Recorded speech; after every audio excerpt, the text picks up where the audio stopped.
રાજકોટ સહિત સૌરાષ્ટ્રમાં ભારે તાપ અને ડબલ ઋતુના કારણે રોગચાળો વકર્યો છે। ત્યારે શહેરમાં શરદી, ઉધરસ, તાવ, ઝાડા ઉલટીના 714 જેટલા કેસ નોંધાયા છે, તો મેલેરિયાનો મનપાના ચોપડે માત્ર એક જ કેસ નોંધાયો છે, જેને લઈને મનપા આરોગ્ય અધિકારી જયેશ વાકાણીએ નિવેદન આપ્યું છે। તેમજ તાપમાનને લઈને મનપા દ્વારા ગાઈડલાઈન જાહેર કરવામાં આવી છે। ખાસ કરીને બાંધકામ સાઇટ પર શું ધ્યાન રાખવું તેની ગાઈડલાઈન જારી કરવામાં આવી છે।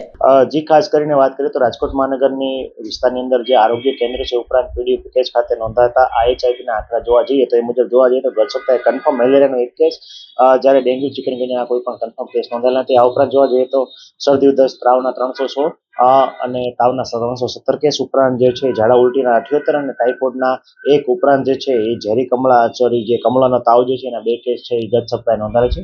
આ ઉપરાંત કોઈ પણ રોગચાળાના આંકડા છે એ નોંધાયેલા નથી। ગત સપ્તાહ જે એની પહેલાના સપ્તાહ જોવા જઈએ તો શરદી, ઉધરસ અને તાવના કેસોમાં ગરમીને કારણે હાલ જે છે ઘટાડો નોંધાયેલો છે। હાલ જોવા જઈએ તો સવારે થોડોક આંશિક ઠંડી ઉપરાંત બપોરે ગરમીનો અહેસાસ થઈ રહ્યો છે। ઘણી વખત જે છે વાયરલ ઇન્ફેક્શન વકરવાની શક્યતા છે। લોકોએ ખાસ કરીને પરેજી છે એ રાખવી જોઈએ।